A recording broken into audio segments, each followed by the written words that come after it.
to welcome you all for this conference, for this important conference. It's a pleasure to host all the people, all the scholars, all the experts in the migration policies in Europe. I think that this is a very important issue, not only in the political field, but also in the social sciences field. This is a research issue that I have been studying for 30 years up to now. And I would like to say that many difficulties also in the field of the relationship between politics and the social sciences emerges from my point of view, in the sense that very often political science and sociology and psychology, the three sciences which commit to study this problem of migration and multiculturalism, tend to be to have a militant attitude, and I think that this attitude does not offer to the society what the society needs. So I hope that this conference will be a good opportunity to overtake this kind of difficulty, to offer a very clear view of all the problems, all the difficulties that this pathway towards the multicultural society implies. I know that you will work only on the morning, and I wish you a very good discussion, a very good debate, a fruitful interchange of opinions, and above all, a good lunch.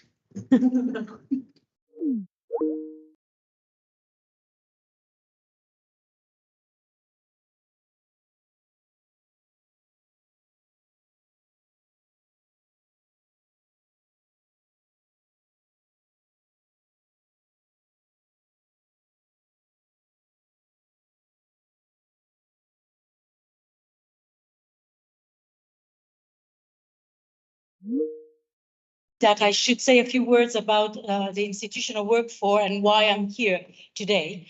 FEPS is a European level political foundation affiliated and yet autonomous from the Party of European Socialists and the group of the Socialists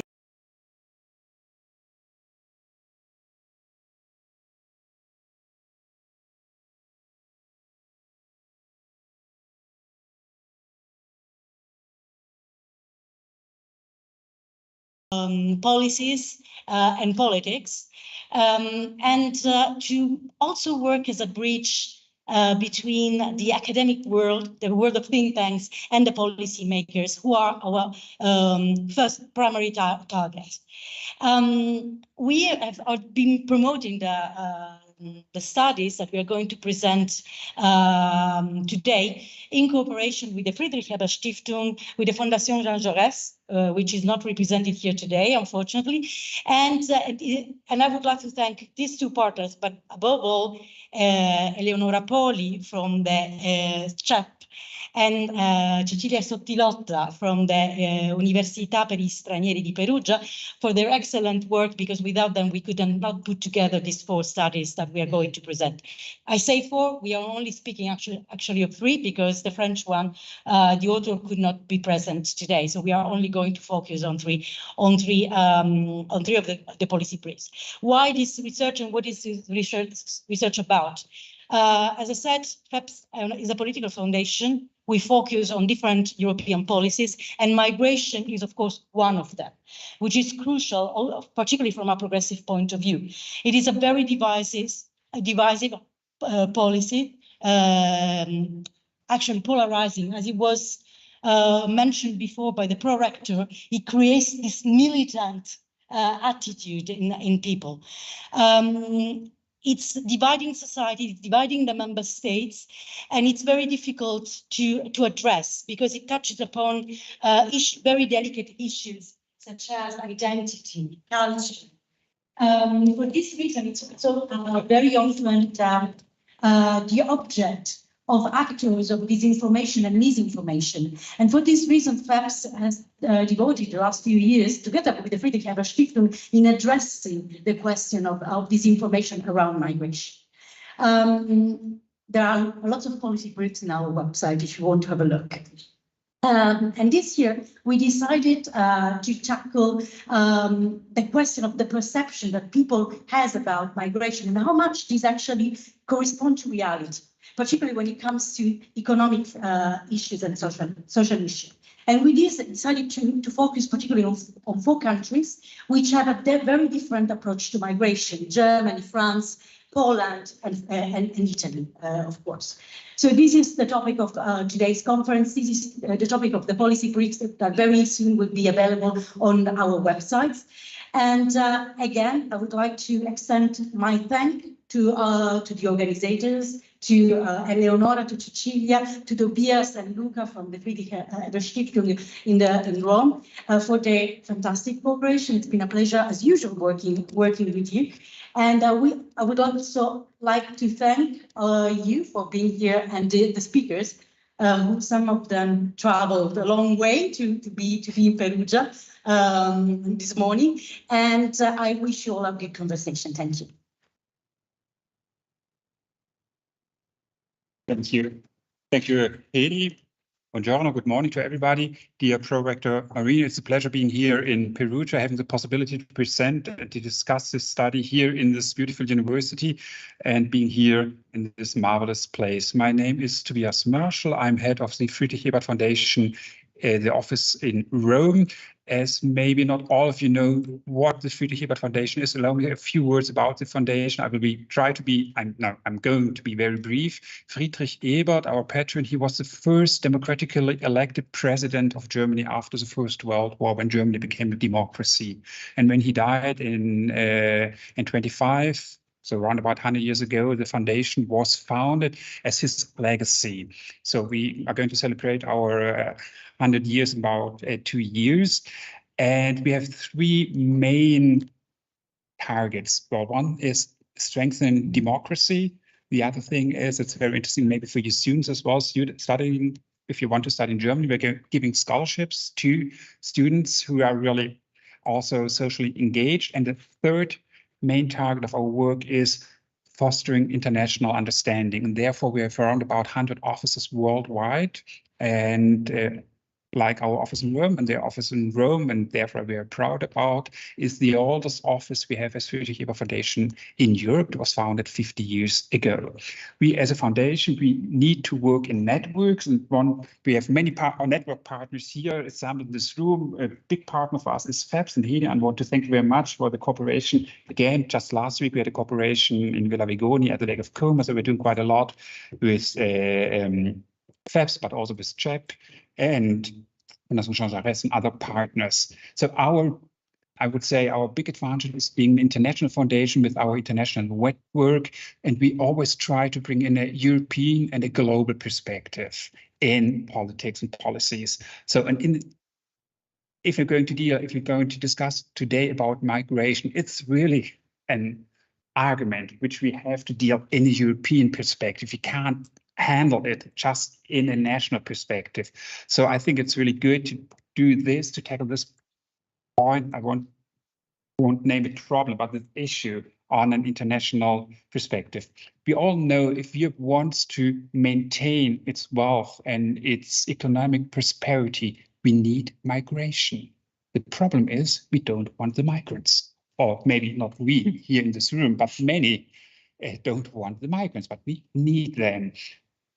Migrants are perceived by many as a threat to security, to national identity, cultural issues, and so far and so forth. And if we look why right-wing parties all over Europe are so successful in their agenda, it is because they are so good in depicting them as a threat for our national security, to our identity. And we have to change this discourse. Otherwise, we have the problem we already have with the strong right-wing populist party will become even stronger. And the issue that we haven't tackled good so far, maybe also in Germany, is one point to explain why the AfD, our populist nationalist party, is so strong. It's not the only reason, but it's a very strong reason. So to be brief and to come to an end, well, we need a frank and open debate about migration and also about integration, because that's the other part of the medal. And we don't have to forget the integration, because if we don't integrate the people who are coming to us, we have other things to do. And we need to find solutions on, and that's very important as well, on a European level, because we can't find a solution on national levels. And therefore, I think it's really good that we have now these papers in cooperation with FEPS, which I want to thank once more. And we have to see how are the different migration and integration policies in Europe, what can we do on a European level. And we have a very good paper on the Italian case by Andrea De Petris, who is going to be partner of our discussion now. I want to thank all of you who are attending here in the room, but also in the virtual room, our conference. Thanks once again, the pro-rector of the university, for giving us the opportunity for being here. And by this, I'm giving the word to our moderator, Cecilia. And thank you very much. And thank you very leave much. some space on, All right. on the Thanks panel a for lot. the others. Then I'm going to move and I'm actually going to invite our two in-person speakers to come to join me here. And I will just start by saying I'm really, really happy to be here. And I really want to thank a lot Eleonora Poli, of course, and Edvig Giusto for their support and their organizing this event. I think I'm very, very happy that we managed to bring it here in Perugia. Perugia is a city that has a tradition in terms of peace, culture, multiculturalism. So I think even though it's kind of difficult to reach in a way, it can be a bit difficult to reach. Nonetheless, I think it's really a good place to have this kind of conversation. And as Tobias was saying before, this is really a conversation that we need to have and perhaps try and change the narrative, right? Since the narrative today in Europe especially has gone sort of veered towards a securitization of migration, right? Treating migration per se automatically as a security issue rather than, for instance, a political economy issue, right? And this is exactly the spirit of this event, I would say. So thanks again to FES, to FEPS, to Fondation Jean Jaurès and CEP for, and also to, last but not least, the European Parliament for its support in organizing this event. And it's now my pleasure to introduce our speakers. Two of them managed to join us in person here, and one is online. So let me start by introducing to you Sarah Bojerczuk, who's a researcher at the Center of Migration Research, University of Warsaw, Poland. She's the author of one of our papers, which she's going to present very shortly. On the Polish case, we have Connected from Home, we have Victoria Rittig, Head of Migration Program, German Council of Foreign Relations, Germany, who again will be talking about, will tell us about the German case. And again, last but not least, we have Andrea De Petris, Scientific Director of the Center for European Policy Network, Italy. Okay, so I would start by following the order that we have in the program and give the floor to Sarah for her intervention. So thank you very much for inviting me. And when I was asked to write this policy brief, I thought, what can possibly go wrong? Because I've been working with Polish migration for years now, and I thought that would be an easy job. And then life really happened, and politics happened in Poland, and pretty much everything went wrong, which I hope will change now, but I'll come back to that in a minute. So over the course of years, recently, Poland has undergone significant changes in terms of migration landscape. Initially, as a country of emigration, with strong emigration patterns to Western countries, about 2013, the scene began to change, and Poland began to host many other migrants that previously we had absolutely no experience with. And this was due to rapid economic development, the labor shortages that the country has experienced due to the immigration and, of course, development as well, but also a very liberal approach to access to the labor market with the kind of thought of mind that whoever wants to work, they can work. But also a situation on our eastern border, especially in Ukraine around 2013, had an impact on who crossed the border. Thanks to the very similarity and previous integration and networks, Ukrainian migrants had a quite smooth transition in terms of joining labor market integration, but that wasn't as good for all the other ones. But with the completely new phenomenon for Poland, because we did not have that much experience previously, we've also began to face new challenges, for instance, humanitarian emergency on the Belarusian border. Although Poland was not very experienced and did not get directly affected with other circumstances, for instance, on the Mediterranean borders, we did have quite a lot of going on the eastern flank. But nonetheless, we as Poland, we do not have still any foundation in solid integration and migration policy. And a lot of these situations that we're trying to deal with are very much an ad hoc and sort of crisis sorting basis. But that lack of policies also kind of corresponds with the lack of approaches to management, but also to deal with institutions and to deal with, first of all, measuring migration and the scale of the migration that we talk about. The Polish capacity to record the scale of migration, who crosses the borders, what are the nationalities, what are the needs, what are the features of certain migrant groups are very scattered and incomplete. So for now, scholars have been relying on European level data, such as Eurostat, but we try to kind of mobilize, as researchers, we try to mobilize national data, such as the social insurance or PESEL number. So this is the number that everybody who wants to work and live in Poland has to register. Social insurance numbers are just simply not, the measures are not dynamic enough to capture what's happening. But academics began to kind of take things in their hands. And for instance, in CMR, we have Agata Górnik, who started the panel for Ukrainian migrants to measure or to check different features of the migration groups. However, that's still not very comprehensive, and that still doesn't lack what's happening, doesn't show the clear picture of what's happening. To put Poland in the perspective, since 2016, it has been one of the biggest countries in terms of the number of work permits that has been given in the European Union. In 2021, for instance, it was nearly 1 million, which constituted about 50% of overall work permits in the European Union. According to official statistics, in 2019, we had about 2 million foreigners, but we all know that this is kind of a fraction of what are those groups. In terms of who we talk about migrants in Poland, the groups are very much, they differ, and that would be people coming from Belarus, Germany, Moldova, Vietnamese, Indians, and so on.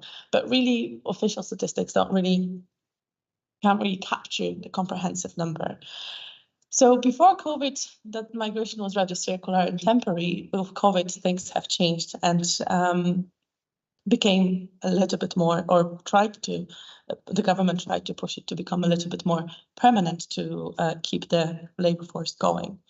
Scholars, coming back to the data gathering, scholars became also aware of the sort of data that are regularly published on Twitter. And for instance, Maciej Duszczyk relied to a great extent on the numbers that border guards have published on their Twitter and Frontex as well. That does not account for multiple crossings, so this has to be taken into account, but still shows us kind of picture and the scale that we talk about. So when we talk about Ukrainians, who are the biggest group in terms of migrant group in Poland, there are also some discrepancies between those who arrived before the war and after the war. But I'll explain the procedures and how they can be employed in a minute. But we don't talk only about adult and work migrants or economic migrants. Following the war in Ukraine, we also talk about children who do have to face who have to be integrated in the system, not only educational system. When it comes to procedures, how can you be employed in Poland? Of course, as I mentioned before, Poland has quite a liberal approach to it, and pretty much if someone wants to work, they can work. Previously, before COVID, there was a procedure that would allow employer to register the worker for 3 months, and the worker was bounded with the employer. It became a little bit prolonged during the COVID time, and now since that procedure has been quite liberalized, people can change employers, or they can also have multiple employers. That is slightly different for those migrants who came and who function on the labor market or in Poland under Temporary Protection Directive and the European law. And this causes quite a bit of tension within the Ukrainian migration. However, these are the only two sources of regulations that exist in Poland. There's still no policies that would address integration, that would address access to social welfare, and that would address any other issues that migrants face. Yet, despite lack of clear indication how to proceed, migration became a very politicized topic in Poland, especially with the right-wing government. So, although it is technically for access for everybody, but it's not quite. Those who come through the irregular route, they do face major challenges. Poland, same as many other Eastern European countries, is considered to be a transit country for many of those who travel to West. So Polish government decided to deal with that by building a wall on the Belarusian border and increasing the number of police patrols on the Slovakian border. This has been done due to the security measures. One of the ones that we've already probably discussed and we'll be talking about today even more. But that had also quite big implications in terms of the well-being on people, because these are people who suffer and often die in the forest. There are regular options to enter the country. I'm not going to explain everything, to leave you some things to read about in the brief. But it often means for people that for those who go through irregular routes, that these are not as smooth as it will be for any others. So as I said, what can possibly go wrong? Well, since I wrote this, we've had election last week. We also had referendum that luckily has not been valid. A few weeks ago, we also had visa scandal that turned out that Polish government, despite not being very welcome to migrants, was giving away visas for quite good bribes. And I guess this is just the top of the iceberg, because quite all the other things will probably come out now as the government is changing. So when I said the phenomenon is dynamic and it's quite difficult to capture, now you know what I mean by measurements for statistics not being able to catch up with what's going on. So to sum up, do we need migrants? Can that be considered as an economic resource? Well, I would be a fool if I said we don't. In Poland, we still have quite dramatic labor shortages and predominantly also a demographic crisis. This year, we've had lowest birth rates for the past 100 years, so we do need migrants to keep us going, essentially. But unfortunately, not all migrants are welcome, and not all migrants are considered to be good migrants, but also not migrants can work, because we had the biggest reception for mothers with children who also need adequate policies to allow them to work. There's a language barrier, but also systemic barrier. So based on my knowledge of the field, I formulated 5 recommendations, which first of all would include integration and policy measures, and that would be both in terms of inclusion and language. In long-term integration in the policy, such as labor market, cultural awareness, not only for migrants, but also for Poles, who unfortunately need that, and adequate services, including healthcare. Poland should also increase the cooperation on the EU level and obey human rights and asylum seekers' rights, especially on the border with Belarus. And finally, in order to allow us to support them, the issue of data collection and reliable data measurements should be addressed. So thank you very much. So, thank you very much. Thank you very much, Sarah, for this comprehensive yet synthetic overview of the Polish case. I'm sure we already, I would already have questions, but probably we should just hear, listen to everyone, and then we're gonna open the floor for comments. So I would now invite actually Victoria to please take the floor and tell us about the German case. Thank you very much, Victoria, for being here virtually with us. Thank you so much for inviting me. Can you all hear me? We cannot really hear you. Wait a sec. My microphone is open. Wait. Okay, now. Again? You don't seem to, I don't see the mic icon. Wait a sec. Your microphone is open. Yes, wait a second. Wait a second. I can say. You appear to be muted, or let me see. No. This one? It's very weird. Let me see. Non so perché lei in teoria avrebbe il microfono attivo ma sembra spento. Allora, quelli da casa sentono, sentiamo noi però. Ma da casa lei ce l'ha sbarrato. So, Victoria, apparently we see that you are muted for some reason. Okay, so it's a problem with the other. Sentono loro che lei parla, però No, noi non stiamo usando il microfono. Sta funzionando. Sentiamo quello del online.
Shall I speak again?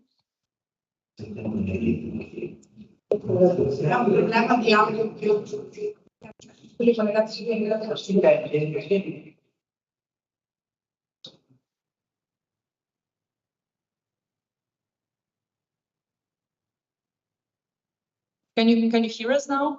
I hear you. Can you hear me? Is the question. But we cannot really hear you properly because you are connected to the audio on the computer. What I can do is to connect the speaker exactly.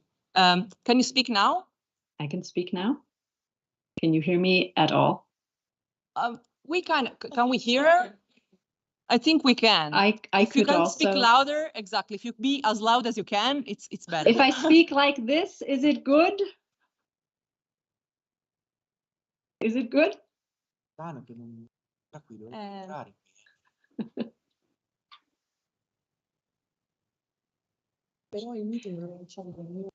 could also try calling in.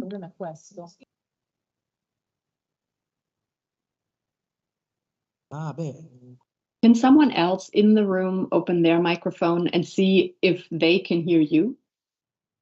Yeah, we are trying to see. But I think this is good enough. I think I think it is. I think. Okay.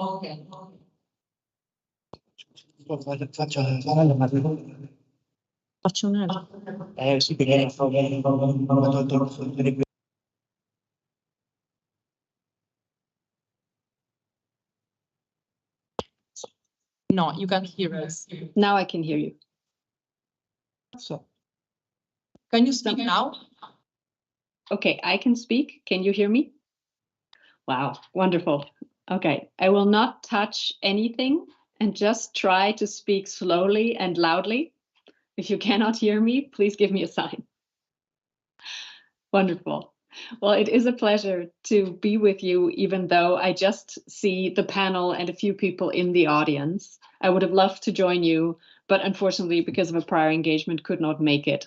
I really do look forward, though, to the conversation, and I also very much enjoyed reading the papers, so I can only recommend everyone in the room do the same. They are a great read. My task is to talk about the German case, and I will just draw some points out that I make in the paper to explain what are German migration policies like, both towards irregular migration and towards regular migration in Germany. And I'd like to start by saying that Germany's migration policies in the last few years have been a real outlier in Europe. While many countries in Europe have actually decreased their openness to migration, the German government of the last 2 years has emphasized a greater openness towards migration, especially to labor migration, which of course our country needs, particularly because of our labor shortages. So our migration policy in Germany has undergone a lot of shifts in recent years. Of course, the crisis of 2015 and 16 played a role with that.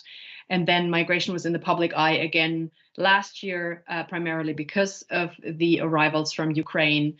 And now in this year, and really in the last few weeks, we've reached somewhat of a fever pitch in our migration discussions, with great concerns about a rise in asylum seekers and the pressure that that puts on the local offices in charge of processing them, of housing them, of finding places in daycares and in schools.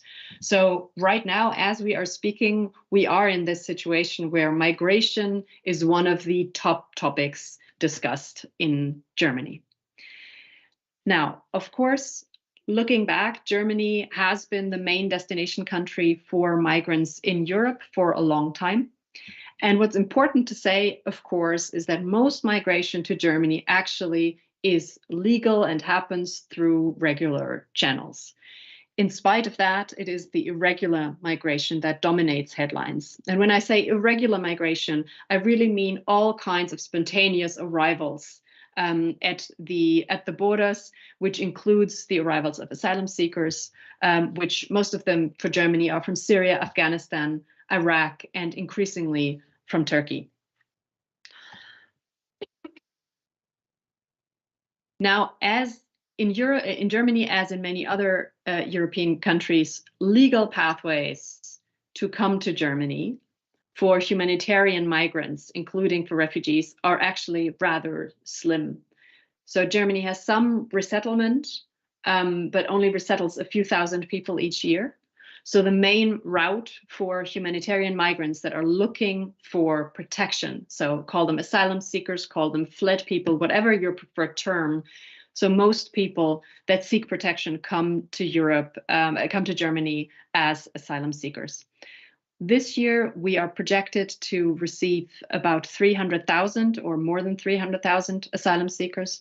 That is more than the last year, where we had just under 250,000 people. And of course, that goes on top of the 1 million Ukrainians that arrived last year. The makeup of the country has changed in last years, and the share of migrants in the population has gone up. So today, there are 14 million migrants in Germany. So that is about 17% of the population. And that has increased quite a bit since before 2015, when the share was at around 12 to 13%, and that has really jumped up now to 17%. And that does not yet even include the arrivals of last year. So it is likely that this number is going to increase further. What's important to say is that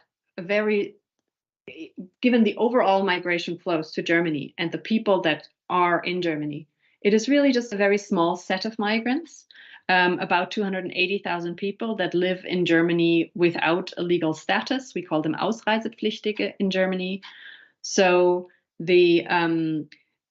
but on top of those people, there are, of course, some people that live in Germany and that don't have any contact to the authorities. So we don't know exactly how many people, how many migrants live in Germany in the shadows or without this contact to authorities.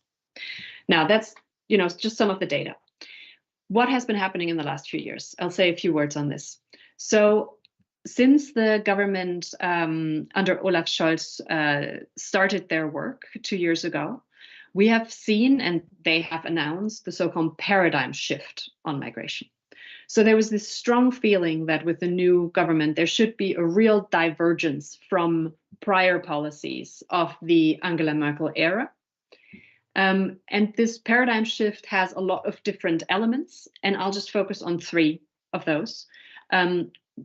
And those 3 are pieces of legislation that the government has put into place and is putting into place right now to change different ways. Sorry. Can you still hear me? Oh, okay, wonderful. So the paradigm shift, there's 3 pieces of legislation that are important to point out because they are the government's attempt to change migration policies away from this Merkel era migration policies. So the first is the so-called opportunity for status law that has been introduced, which creates pathways for people to move from an irregular status into a regular status.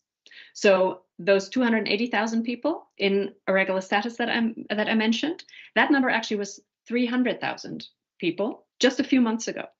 And the government managed to decrease this number quite a bit, not by returning those 20,000 people, but by actually giving them a pathway into a legal status. At first, this pathway is temporary for 18 months.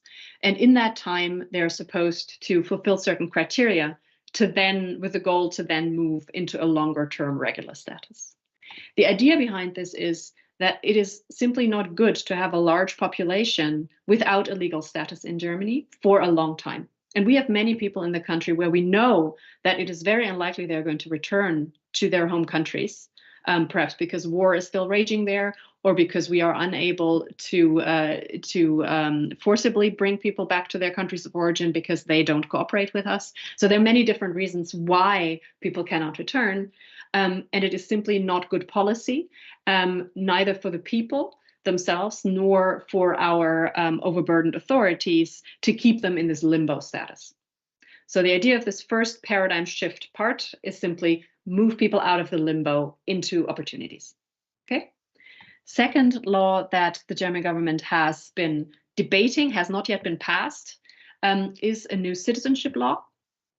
The goal is to make it easier and faster to apply for German citizenship, to reduce wait times from 8 years to 5 years, and in sometimes even 3 years. And most importantly, Germany wants to move away from a long-standing view that dual citizenship or multiple citizenships should be discouraged as a matter of principle. And they want to move, or we want to move to a principle where dual citizenships and multiple citizenships are possible on principle. The third measure is a skilled labor law that expands opportunities for workers to come to Germany. And that, of course, is one of the main goals of this government and, in fact, of other governments before it, to attract skilled workers for our economy. There are hugely different estimates of how many skilled workers are needed. One of the commonly cited numbers is 400,000 people a year that we would need to come from third countries. But I would treat that number a little carefully because it is very, very difficult to forecast how many people are actually needed. And then, of course, the people that come might not be the ones that slot easily into the jobs that are there. But no matter which way you cut it, huge demand. So we're trying to address that demand through new legislation. Then once people arrive, of course, you have to invest in labor market integration. And that also has been a priority, not just of this government, but also prior governments, I would say since 2015 particularly, when there was a clear understanding that all these people that arrive will stay, or many of them will stay for a long time, and we have to invest into their language acquisition, and we have to invest into profession-specific language acquisition. So for instance, if you work in a hospital, then you do need specific health vocabulary. So the German government has very consciously invested in language acquisition. And the federal level essentially pays the local level to put together those courses, those integration courses. The Achilles heel of this policy, though, is that while on paper these courses are available and sometimes even mandatory for people to do, in practice they are not very available. So wait times are quite long for them, which often then hinders a speedy integration into the labor market. There are also a few cultural changes that we are discussing increasingly that would be needed to truly integrate people into the labor market. And those, of course, include making Germany a more welcoming place, addressing latent racism and xenophobia, which, of course, we have in the country and which plays out in the labor market and in general societal debates as well. I'm not going to go into that in depth, because I think that I'm already getting close to the allotted time that I have. So what I'm recommending, I'll end with that, is two things. So I end the paper by saying that good intentions don't always lead to good outcomes. We have a situation right now in Germany where the German government has announced a paradigm shift and has put real money and political will and effort into making it happen. At the same time, we have a lot of new laws, but laws only change reality if you put the resources behind it. And that is really where the rubber hits the road and where we have the big problem in Germany, because we are creating new laws, but we are not creating better conditions for these laws to be implemented. I'll just give you one example. That is that the administrative abilities of our local immigration offices, the so-called foreigners offices, they are notoriously overworked. It takes months to get appointments. They are unable to make decisions that are comparable to the decisions of other local authorities. So we have a very unfair system in place where how you are treated as a migrant largely depends on where in the country you happen to be, which political parties are active in or are in power at this point in the specific Bundesland, so in the sub-regional level. And that leads to a lot of frustrations, to a lot of inefficiencies, and to all these great laws on paper that are meant to make Germany more attractive. They simply cannot overcome our severe inefficient processes on the local level. So the big advice that we have is, if we have those intentions, if we truly want to become better at attracting labor migrants, and if we truly want to become better at integrating those that are in the country and will remain here for a long time, what we need are less new laws and more investments on the local level to actually make that happen. I'll leave it there, and thank you very much for your attention.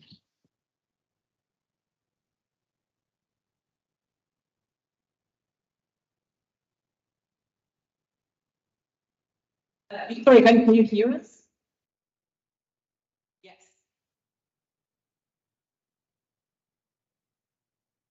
Problem solved then. Okay, so now the time for Andrea to take the floor and tell us about the Italian case. Another, I would say, interesting one. And I think one of the interesting things about the cases we're discussing is that actually governments, domestic governments, are belong to different areas, right, in terms of political spectrum. So that certainly has an impact, right, on the spin or the kind of frame that is given probably to the debate, right? So I'm eager to listen to Andrea's remark. Thank you very much for having me as part of this project. Is actually, I think it's very important to try to develop a scientific and technical discussion about these issues, since politics is not doing that most of the times, and especially talking about Italy. I have to be very short, but I will basically resume the contribution about Italy. Italy has been more or less doing the opposite of Germany in the last years. So we've already had the first frame, let's say, which is not good, basically. Another question, another matter which is affecting Italy in every way, not only in migration policy, is that the political situation in Italy is so unstable. We had, in the last 5 years, 4 governments with different majorities and parties joined together, and every single government had a different idea about how to deal with migration, which is of course affecting also the quality of legislation and the chance of implementing. We heard about Germany, and you had only one government in the last 2 years. We had sort of nearly 3, and this of course is affecting the quality of how the country is dealing with migration politics. Basically, what we can say very shortly is Italy has not always been like that. In the last years, we only experienced most of the time migration as a security measure and a danger at social level, the economic level, presented by at least one part of the parties, mostly the right-wing parties, even if also at the moment, not necessarily so right-wing parties, Five-Star Movements, for instance, when they were in the first government with Lega in 2018, they actually used the same paroles about migrations as Lega, basically describing it as a question of a matter of security, and not much more than that. In the past, Italy tried basically to develop a different approach for a while, at least, supporting not only, let's say, the emergency issues, like helping migrants coming at first step, but only trying to develop a second step of integration measures, basically at the local level, with so-called SPRA projects, which were basically working well. They were trying to involve at the local level authorities, even small cities, and try to develop there with small numbers projects of integration for asylum seekers, which were already been granted a permit to stay, and trying to create a future for these people there. But it worked for a while. Then we had, again, another change of government, and the first government, Lega Cinque Stelle, changed the approach. We had the so-called Salvini decrees, which basically cut a lot of the financial support of these measures and changed basically the approach, which means most of these projects were not possible to be financed anymore. And even when it was possible with less money, affecting, for instance, psychological support to people coming from this kind of experience everybody knows about. In the meanwhile, so which means the quality of integration was basically poor in the end, and it's not been changing a lot in the last year, and definitely it's not going to change now with the current government.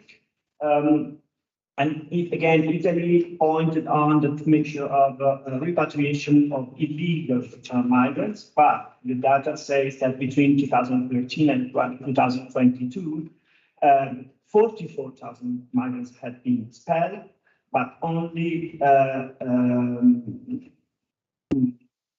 while 186,000 expulsions were not executed. So this is another big issue. And we have seen what means different approach in Germany.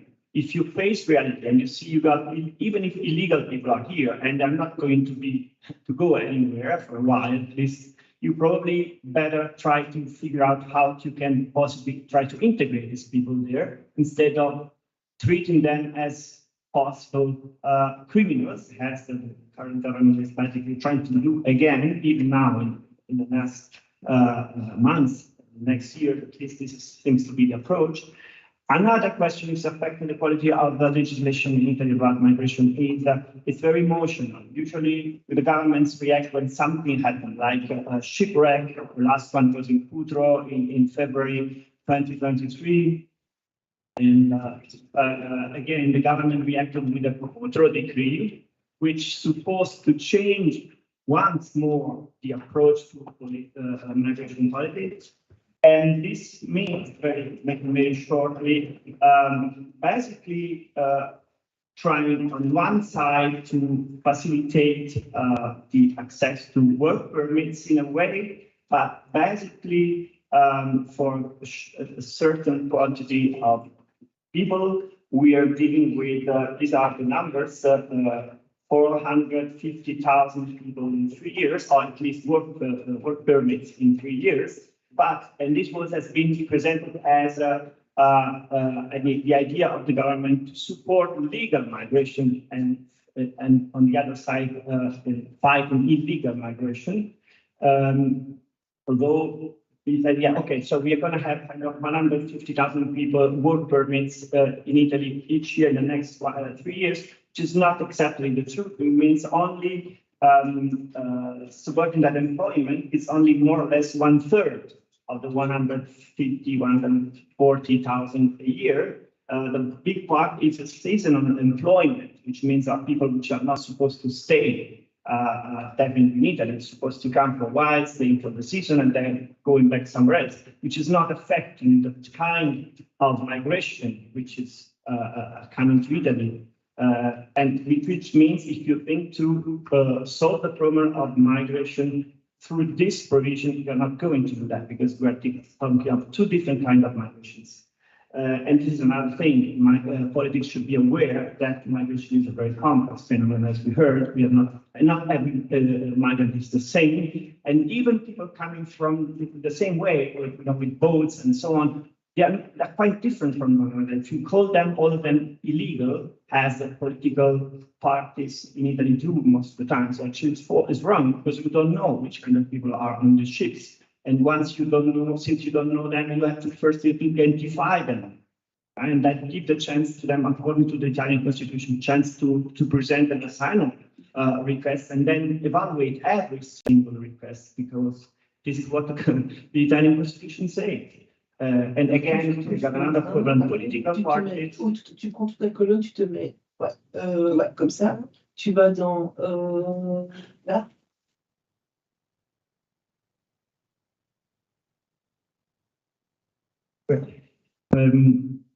Meaning that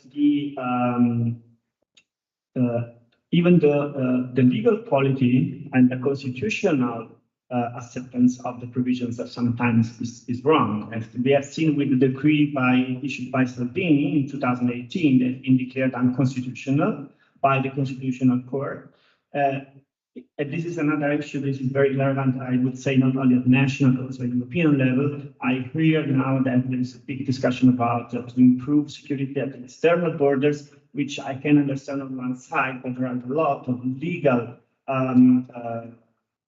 provisions at national, European, and international level must be supported and observed by any kind of legislation at national and European level.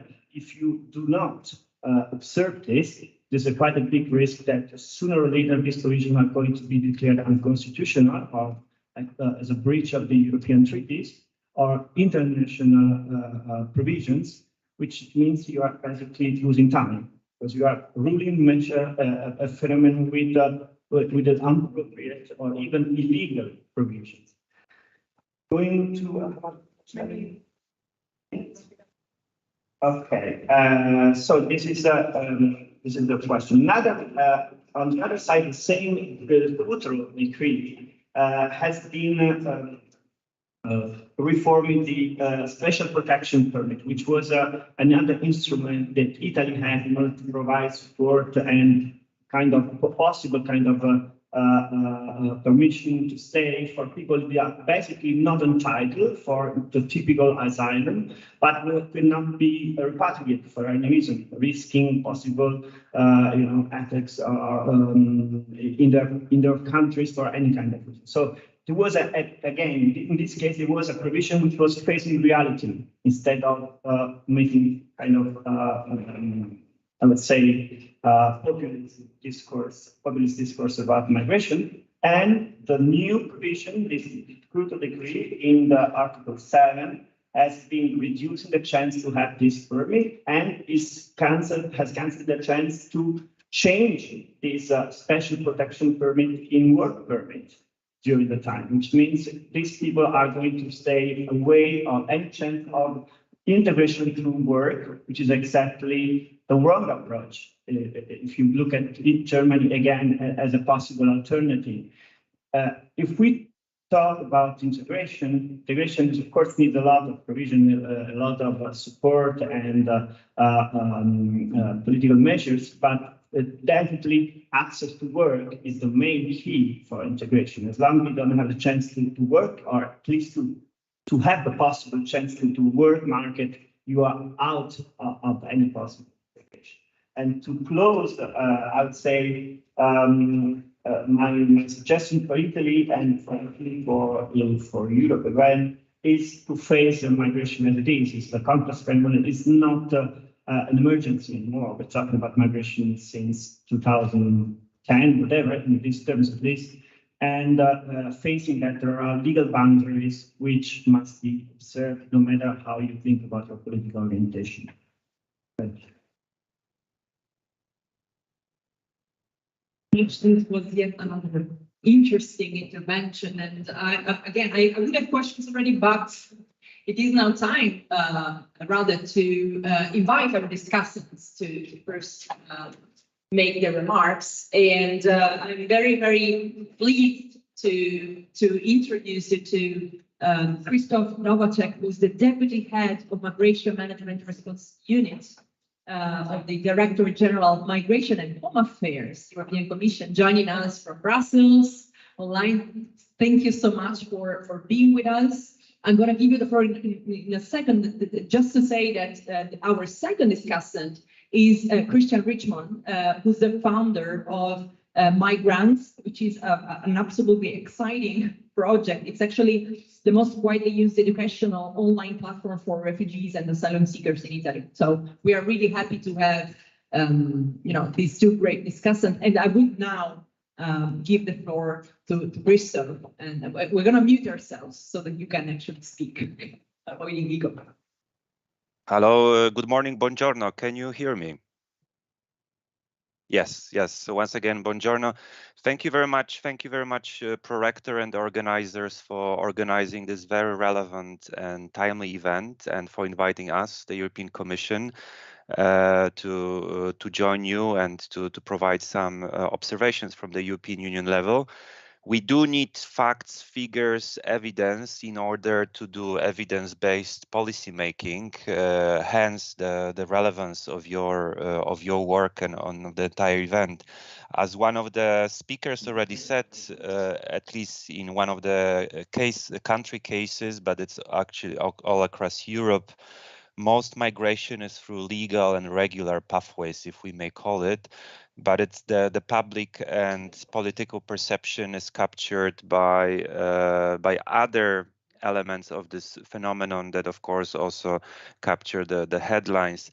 And what we have seen for the several years, if not decades, is indeed this dichotomy between the human rights approach and security on the one hand, and on the other hand, between the sort of the ideological debate, but also the real discussion about what kind of demographic changes European Union is going through as an aging society, and how to ensure that our economies and our labor markets are competitive, and what kind of labor force shortages we are actually facing. So your focus on political economy of migration is very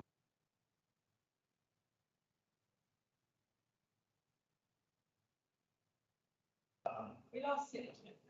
Yes. But I think this one is very for us. We've been very, in the meanwhile, Chris, he is here. We are waiting for the other discussant to rejoin us. Let's see. This is not on our hands, for once. I'm right here, waiting for you. Hey, good to see you. Let's wait for. I guess if I can say something in the meanwhile, as we wait for our discussant to come back, I think really one of the main challenges that is, in my opinion, emerging from your papers and also, okay. Maybe I'm back. There it is. It's the fact-based policy making. Oh, there you are. There you are. Yes. Yes, sorry for that. No problem, no problem. Yeah, I lost the connection. So what I was saying that indeed your focus on the political economy and is very relevant. So congratulations also on the choice of country studies for your policy briefs. And let me offer some observations from the European Union level. First, maybe a bit of the political dimension of our discussion, which has been very prominent here in Brussels and beyond. This year, we actually kicked off the political discussion with an extraordinary European Council meeting in February that did have a dedicated discussion to migration challenges,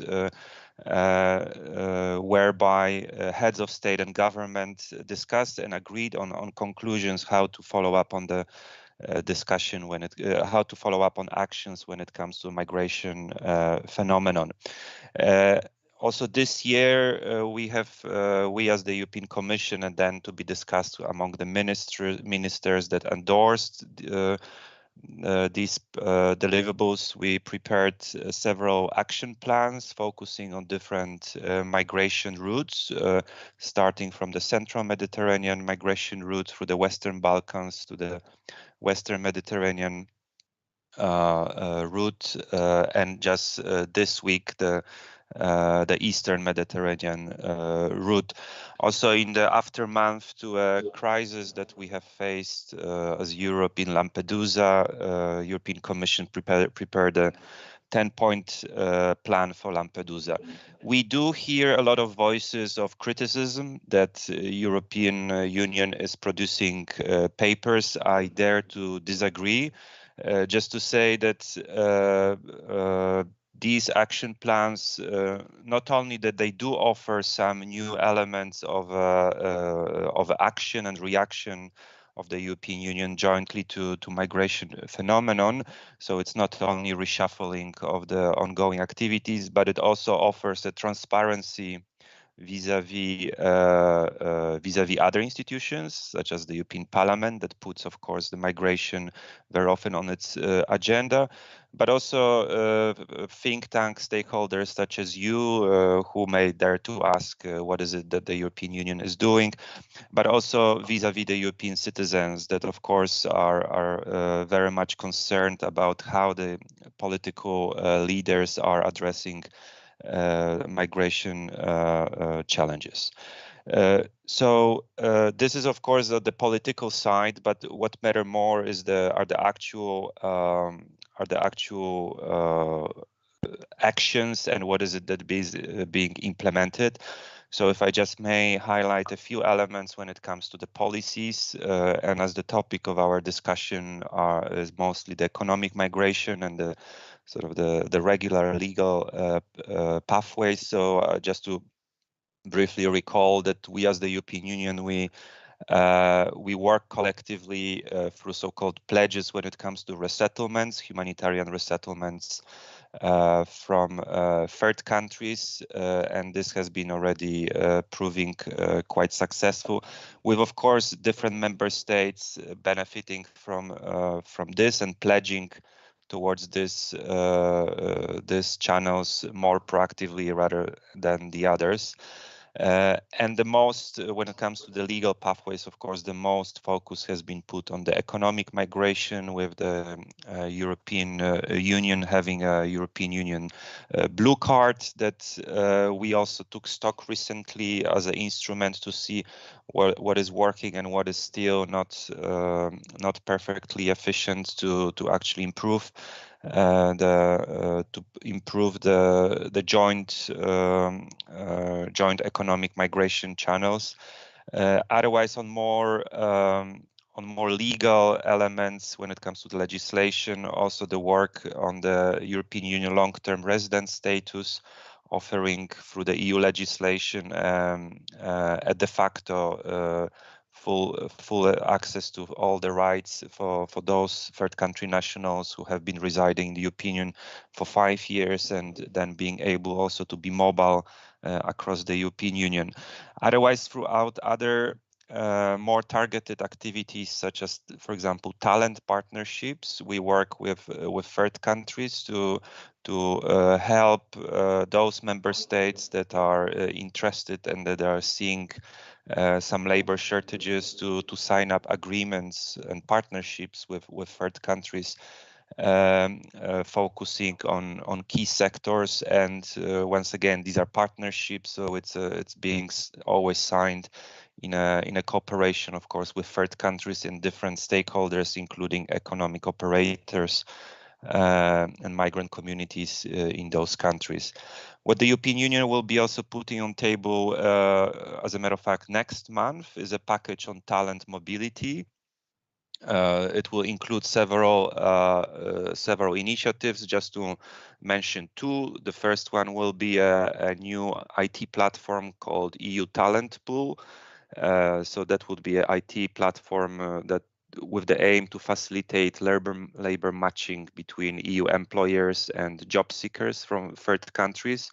So offering this kind of transparency and efficiency when it comes to the possible recruitments from abroad, both for our economic operators on the one hand, and for those migrants that would be willing to move to Europe. And the second maybe interesting initiative, and something that we have been notifying as a need to continuously improve, is our Commission recommendation, how member states could improve recognition of qualifications of third country nationals, something that has remained imperfect for the previous years. But we hope that with this initiative, the recognition of qualifications of third country nationals will be, on the one hand, slightly more harmonized across the European Union, but also easier to obtain for those who are interested.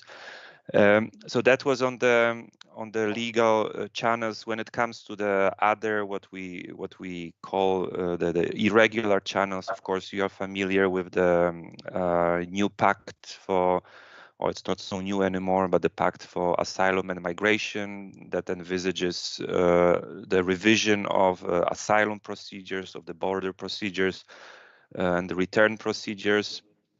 So currently, these legislative acts are under, except for the return procedures, but the rest are already under negotiations between co-legislators in so-called trilogues, so between the Parliament and the Council, and with the participation of the Commission, with an idea to agree on those on this pact by the end of this European Parliament mandate.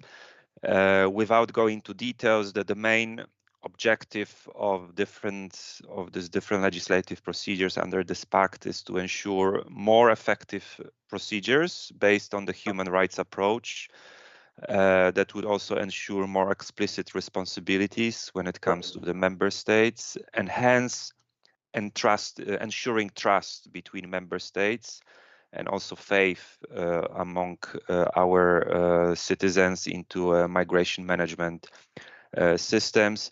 And as a matter of fact, we already start testing some of those ideas that are being envisaged in the pact.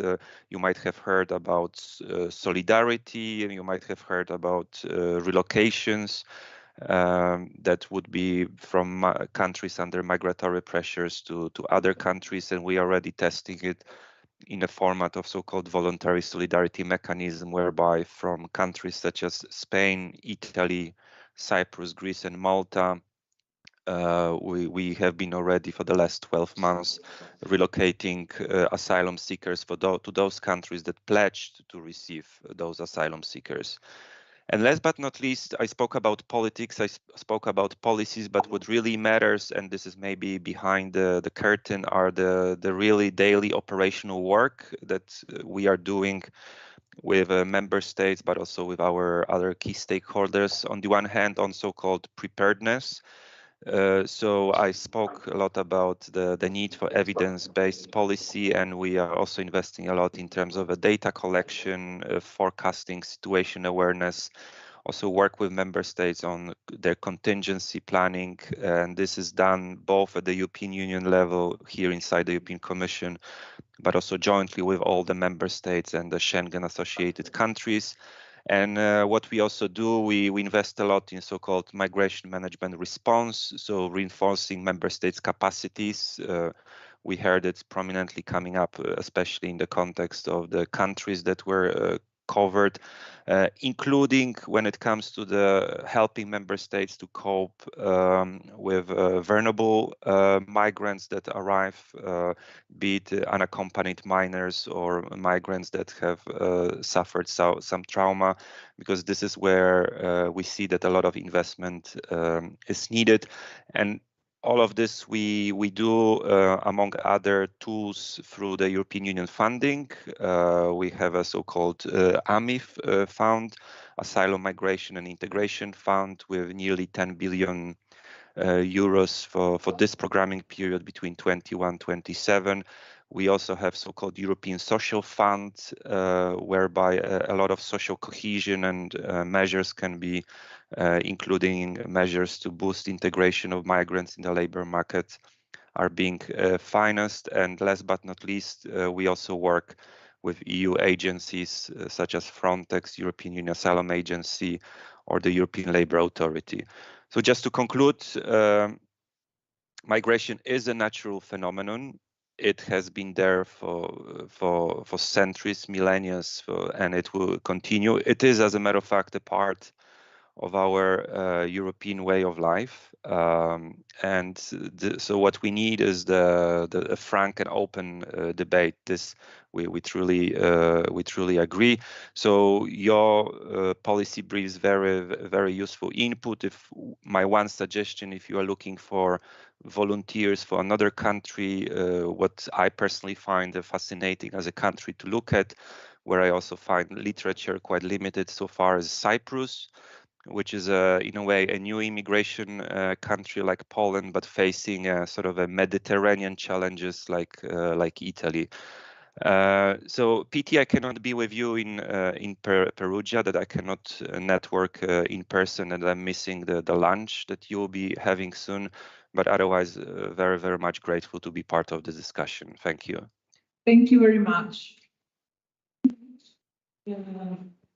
I hope there will be future chances to get you to over here to Perugia. But thank you very much for your intervention. And I will now give the floor to Chris Richmond, who is the founder of Migrants, which is an educational online platform for refugees and asylum seekers in Italy. And Chris, we're very much looking forward to hearing your thoughts on this issue of, in general, the political economy of migration, because again, as we said at the beginning of these events, one of the key aspects or perhaps objectives that we should have today is to really change the narrative about migration and really talk about the opportunities that it affords to us, right? So please, the floor is yours. Well, thank you for your time. Thank you for the invitation. I'm sorry not to be there, but I have some minutes, 5-6 minutes, because I have to join another event in person. My name is Chris Richmond Z. Yeah, I'm an entrepreneur, a digital entrepreneur. I'm the founder of Migrants. We are based in Italy, and Migrants is a for-profit organization backed by several investors, including business angels and venture capitalists, who were incorporated in 2017. And we decided to embrace this challenge, according to us, the second biggest challenge of our time after the climate change, especially because I worked for 5 years in Frontex as a data scientist. And I really understood why the European Union and all the member states were struggling to somehow find a long-term solution to include and integrate asylum seekers and migrants in Europe in general. We believe that the missing point here is called data, and that's the reason why we decided to build 2 different services. The first one is a digital education assessment platform dedicated to beneficiaries, so to asylum seekers and migrants already in Europe or with a desire to come to Europe in the coming months and years. On the other side, we have PICME, that is a data visualization platform dedicated to small, medium enterprises, corporates, and recruitment agencies to give them the chance to tap into this new talent pool and extract the short list of the most suited profiles to fulfill their shortage. Well, we started this journey in 2017, especially because during the Arab Spring, the European Union, but also the governments did promise to create a better European asylum system. But 12, 13 years later, we see that everything remains more or less the same, and we continue to face the same challenges we were facing more than 10 years ago. So nothing changed.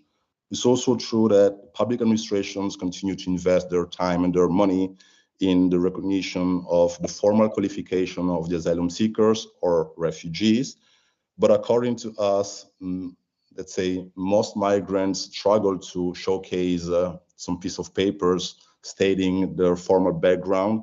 And we believe that there is the chance to somehow understand not just their formal background, but especially their non-formal and informal background. So this is where migrants is working today, especially because we think that, you know, every single migrant has a previous experience, and we can leverage their previous experience to the benefit of local communities and host communities. According to us, there is a growing, let's say, skills match in Europe, not just in Italy, and every single country has the need to somehow bring in some new workers and some young workers equipped with the skill set they need to somehow fulfill the labor market shortage. So I'm asking myself if, you know, there is the chance to talk about a legal framework to support the inclusion not just of refugees, but especially a legal framework to support the inclusion of economic migrants and the future climate migrants that we will have in the coming months and in the coming years and decades. And this is where technology can be, you know, helpful. We believe that technology can be helpful to highlight the background, especially non-formal and informal background, to understand that their areas of strength, weaknesses, interest, their personal and professional ambition, but also to upskill, reskill, and align their backgrounds based on the national labor market shortages to really adapt the skill set of aspiring and potential migrants with the skill set requested from each single European country. But we believe that data are fundamental also to generate what we call this matching between potential candidates and employers in Europe. We have 3 different levels of challenges that, according to me, we need to overcome and to face. The first one is to make a better use of existing skills in Europe. So highlight, as I said before, the backgrounds, align the backgrounds, and speed up, let's say, the asylum procedures to include asylum seekers and migrants into the national and European market shortage. The second challenge that we have is to build what we call the intellectual corridors, giving the chance to aspiring and potential migrants in their country of origin to showcase their skill set and then align their skill set based on the European shortage to create some legal and safe ways where migrants can move from point A to point B, especially because they are equipped with the skill set that the European Union is looking for. The third point is the most complex, but we call it relocation program. So create a relocation program where migrants can move from a country to another country based on their skill set and based on the specific national labor market shortage. So if we want to, you know, create a different outcome and have a win-win process, not just for asylum seekers, migrants, but especially for host communities, we need to change not just the mindset, but give the chance, you know, to innovate the whole European asylum system. And I believe that technology has a role to play in it. And I believe that there are many existing solutions, and we don't need to create some new platforms, some new tools, because we need to leverage what already existing and already working. So I believe that the missing point is data, and what we have today with migrants, so with my company, is a database of close to 700,000 active users on the platform, using the platform every single day to showcase their talent, to showcase their professional ambition. And on the other side, with PickMe, we have more than 150 corporates using the platform every single day to fulfill their shortage, and we are able to place on average 87 persons per month. So this is my 2 cents, and my recommendation is to understand how to leverage better technology and to make a better use of data to solve this challenge and to create a win-win scenario for all. Thank you for your time. Thank you very much. This was also a very interesting. I think that, well, at this point we could even open the floor for questions and comments. I would start myself, if I can, by saying that I mean, to me, that the leading thread throughout all these interventions and discussions that we heard is perhaps the issue of how do we do evidence-based policy making, right? How do we let data drive us? I think that's a big challenge.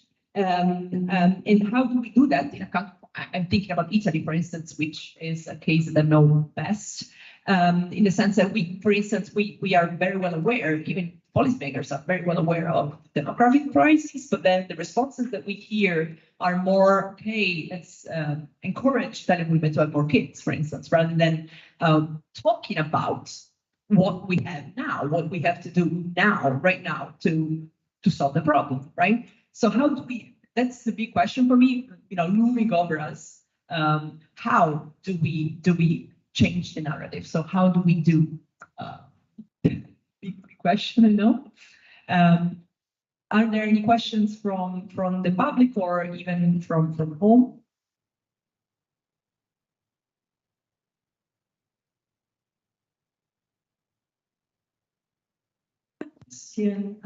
For Victoria, but which draws actually from something that both Sarah and something different that also Andrea said, and something that is also written because I had the pleasure to read all the policy briefs.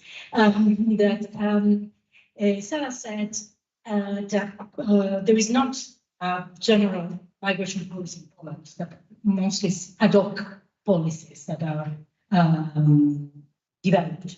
And it's the same thing that actually was written in the paper on France, quite bluntly, that in France there is not a holistic migration policy. In Italy, we change policy every now and then, according to government. And my question, so it's about Germany.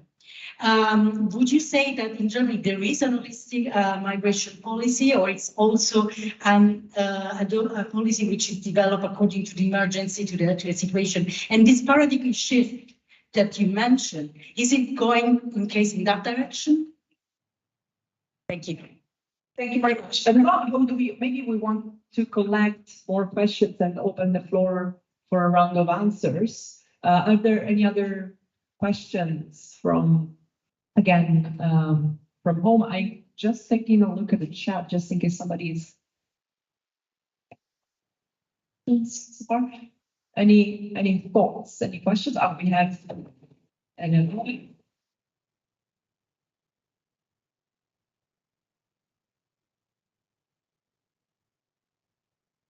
For my side, so my understanding is that we are all facing similar problems when it comes to irregular migration.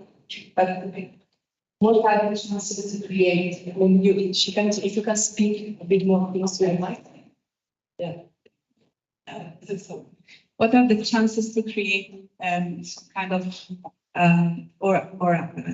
increase curricular pathways about migrants to come regularly plus job market in a more efficient manner?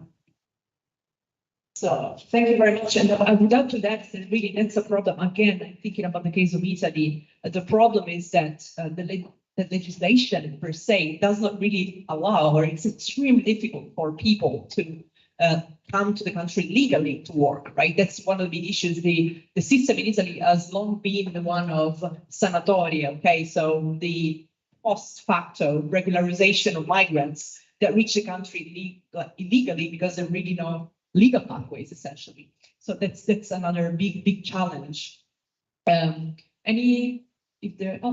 Please come here if you want to say your name.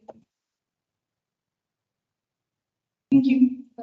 My name is Natalia, and I actually am a migrant here.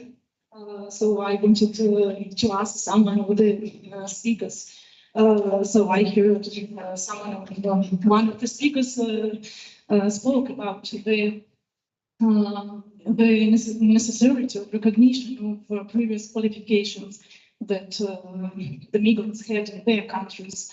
So I wanted to ask this, if there are real measures for it that can be taken immediately or are taken nowadays, because it is maybe the greatest problem that I personally and my friend sitting next to me, she's also a very qualified, she remains a qualified specialist in her area. And it's very difficult to get these recognitions that we need, because she's, for example, a doctor, and it's almost impossible to find a work here.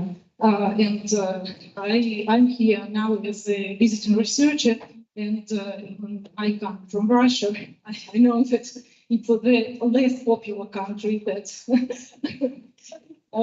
now, yeah, I know it, but I should maybe say instantly that I'm against the war. I'm against, and by the way, my friend is Ukrainian, so yeah. I'm against the war, and I'm against the politics of my country, my native country. So that was the main reason why I came here. And in my country, I always taught for almost 20 years. I taught Italian, so I was an Italian teacher. I was a deputy dean for academic affairs in my country. So, and here I can't find a work as a simply teacher of Italian. No, in some private school at the university, I don't think about it, because I can't give. I can't. I'm not. I don't have abilitazione nazionale.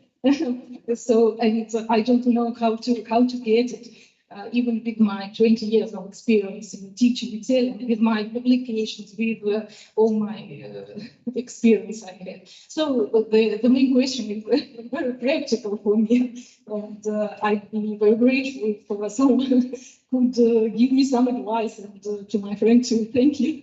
So thank you very much. This is exactly like the example of the waste of resources, right? Intellectual resources that happens, right? When we have a migration system that doesn't take into account what also Chris was mentioning, for instance, right?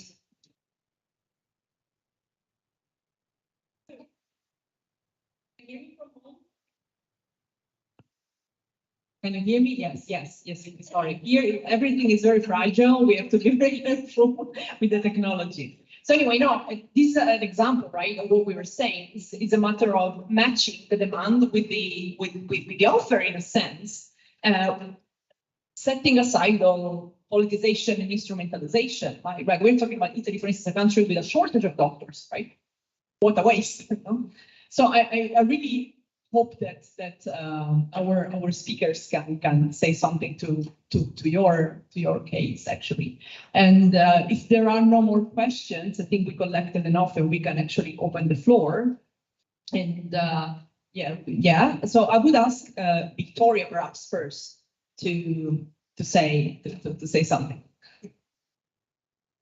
Thank you very much for these great questions. Can you hear me again? Yes, yes. Wonderful. So regarding the first question, so in Germany, do we have more of the long-term policies or the ad hoc policies, as we've seen in Poland and Italy? And I would say that Germany does do migration and integration policies very consciously and has been doing that more or less since the early 2000s, when we started stepping into our role of this large migration magnet. Beforehand, we tried to deny that we were a country of immigration, but starting in 2000, really the understanding has gained traction. No, we are this country and it means we have to invest in integration. So we do have these long-term policies, but they are constantly derailed by our ad hoc policies whenever there is either a crisis or a feeling of crisis. I think 2015 was an example of that, but also right now, this very moment, we're having a huge debate in Germany of whether we should move away from the tenets of this paradigm shift, or kind of balance out the paradigm shift, with stronger migration management and control efforts. And I was actually, while we were speaking, my colleague on our group chat sent me the cover of the current Spiegel, our magazine, and it is our chancellor saying we have to deport more. So you see this huge change while we are talking. This is happening. So there is an ad hoc reaction that now is somewhat in tension with the paradigm shift and with the policies that this government under this chancellor has been pursuing. So that's on the first question. On the second question, I just heard how to increase legal pathways. So I would just point out that there's many attempts to create legal pathways. We've heard that from our DG Home discussant colleague here. And I think one problem with the legal pathways is that they're usually promised in large extents and then only realized kind of in small numbers. So we have legal trickles rather than legal pathways. And the other problem that goes along with that is that there's simply a huge demand for legal pathways. And I don't think that even if we changed our migration policies to create a lot more supply and to say, okay, we are creating much, much wider pathways, it would still be outstripped by the demand. And that we see because there is a demand to move away from a lot of difficult situations, be it crisis, be it conflict, be it poverty, be it economic destitution. And not all the people that want to leave and have, a personal, good, legitimate reason to leave, not all of these people can immigrate to the countries where they would like to immigrate to. So yes, we should open legal pathways, but we have to be aware that realistically, they will only make a small dent into the demand of people coming. And the third question on qualification recognition, I only understood parts of it, so I'll just limit myself to saying that qualification recognition is really a problem for all skill levels. No matter how highly skilled you are, or if you have, some middle skilled, perhaps are a welder or so, every country is struggling with that. Germany has made a lot of efforts to make qualification recognition easier by, for instance, no longer demanding as much paperwork, by having people do trainings or tests instead of having, a certificate of some sort. So kind of a practical component to assess their actual skills and see if they can do a job. And all of these are good steps. But having said that, I think qualification recognition is one of the tougher nuts to crack in migration policies. And that sadly means a lot, I think. And while I have the floor, I just want to say I have to jump off at 12. I'm really looking forward to having those last 15 minutes. But in case I don't speak anymore, I just really want to thank you for this conversation, which has been stimulating and interesting. And I hope we'll be able to continue. Thank you very much, Victoria. We try to stick with it, but it's going to be comfortable. We try to stick with our timeline. So I'll give the floor at this point. If I may also offer some observations to these questions, right? Can I? Please. Just briefly, because there was from you, Chair, was the very relevant question: how do we do evidence-based policy making? And the recipe for success is simple. You just need data, and you just need to follow the benchmark and the guidelines by OECD. But this is easier said than done. On the one hand, here in the European Commission, I spoke how we have been investing a lot in collecting data, building scenarios and different modules. And at the same time, by OECD, we as the European Commission, we are recognized as one of the best public administrations to follow all the sort of administrative steps to make sure that our legislative proposals are based on the on data and evidence throughout so-called impact assessments. But this is, as I said, easier said than done. And in the current political and geopolitical climate, and also in view of the European Parliament elections next year, I'm afraid it will not be so easy. So we'll be still struggling. You'll be still struggling as think tanks, as researchers, to have your voices heard. That's why big kudos and congrats on your hard attempts to make sure it does take place. Thank you very much. Yeah, that's a challenge, right? Because I mean, we're doing relatively well, I think, in producing data, collecting data, but then the political challenge is how do we make it palatable, right? Especially when electoral campaigns are about to start. So thank you very much for your answer on that point. So I now give the floor to Sarah.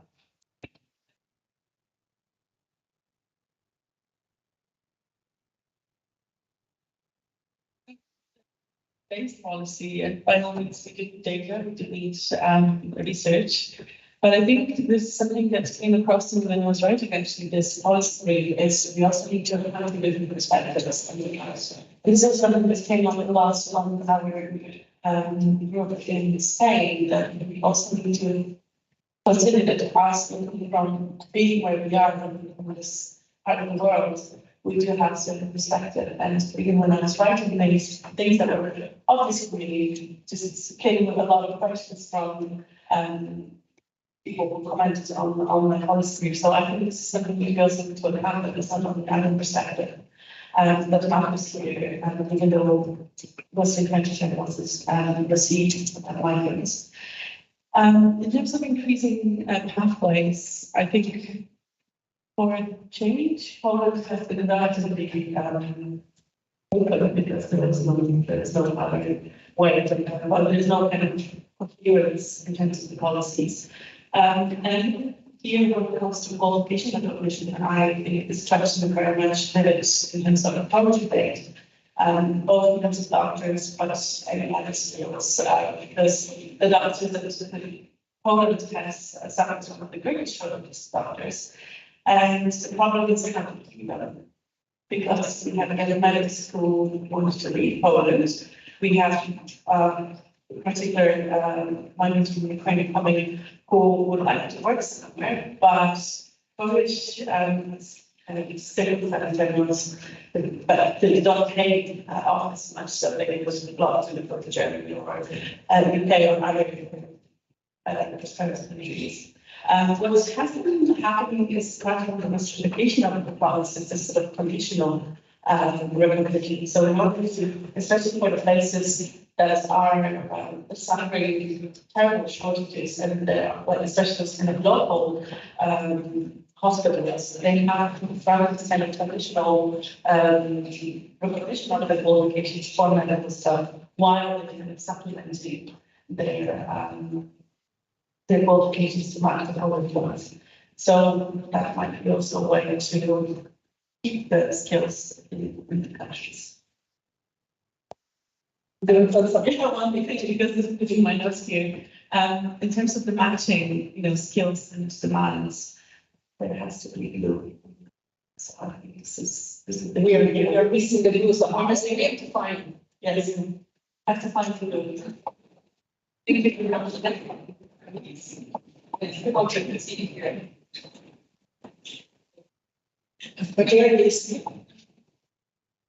Very shortly, I will not address all the questions since I think people already did done it. Just I would like to have a remark about the European dimension of migration policies. We heard a lot, and of course the European Union is doing a lot. As a matter of fact, And it's not only a fault of the European Union institutions if these policies and this approach is not necessarily always working properly, because we know 27 member states have different approaches and interests, and some of them are basically trying to keep themselves regulations like the Dublin regulation, which is actually was being concealed in a completely different time in terms of migration. It's not facing a reality anymore, but still some member states want to keep it as long as possible.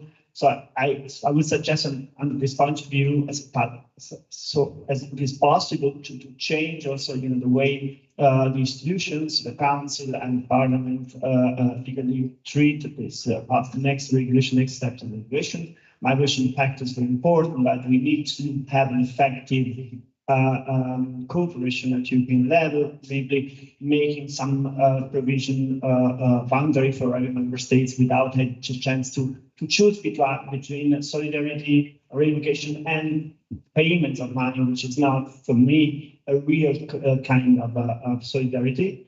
But one last thing I'd like to say about the European Union. I've seen the President of the European Commission coming to Tunisia and trying to put into the debate that Tunisia could be a very effective third safe state, firstly, which means people coming from Tunisia are fine, they're not facing any kind of danger at the moment, which is not exactly the truth, and even arguing about the possibility of creating some hotspots in Tunisia in order to evaluate their asylum demands, asylum requests without letting people come into Europe.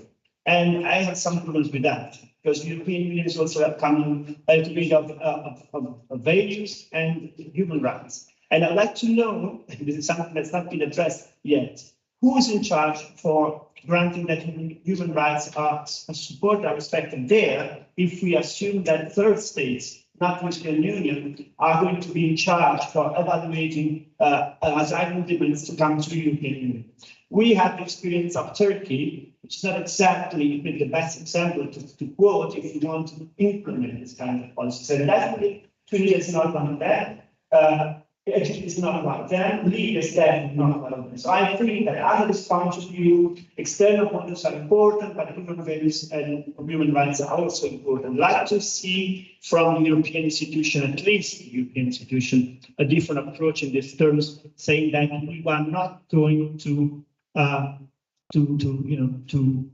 close an eye about our human rights and human values in the European Union.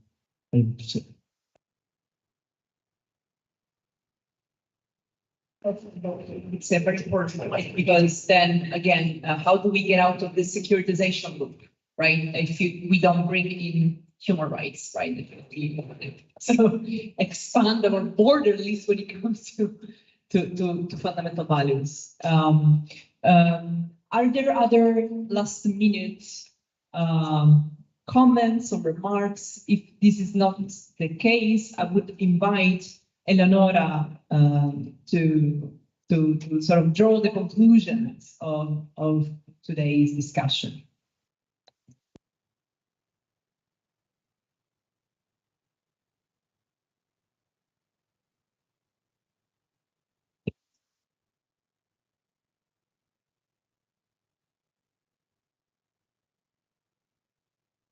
How should we conclude then today?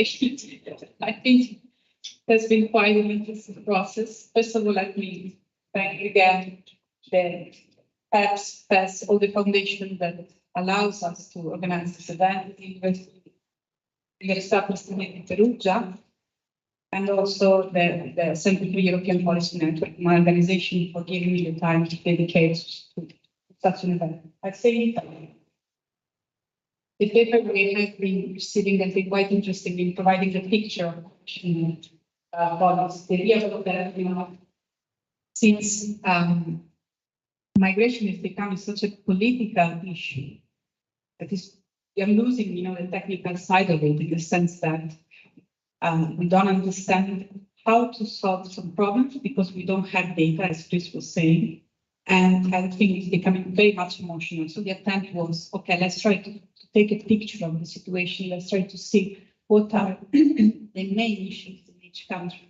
hand out each country, or at least three or four European member countries are dealing with the problems, because the problems are the same. The policies are very much similar, but every country somehow feels alone in this kind of situation. What I notice is that we talk about irregular migration, and we are the few ones that talk about irregular migration. Most of the time, people address this as illegal migration. There's nothing illegal in migrating per se. That's why, you know, my question was about the creation of legal or regular corridor to join the European Union. If we are facing all the same problems, why is it possible to, you know, increase the number of regular migrants arriving since anyway? So to conclude, because I understand there's been a long day for everyone, let me thank again the speakers and the European Commission for joining us, and the European Parliament for supporting the event. I wish you all a very good afternoon and weekend. Thank you very much. Enjoy the morning. Thanking you all for this really interesting discussion, and stay tuned. You can find the papers actually, right, on the FEPS website. It will be published soon, so in case you want to learn more or read the work that has been prepared for as background for this event, you can refer to the FEPS website. Thank you very much again. Thank you. Thank you. Bye-bye. Our speakers. Thank you, Victoria. Thank you so much, Christopher.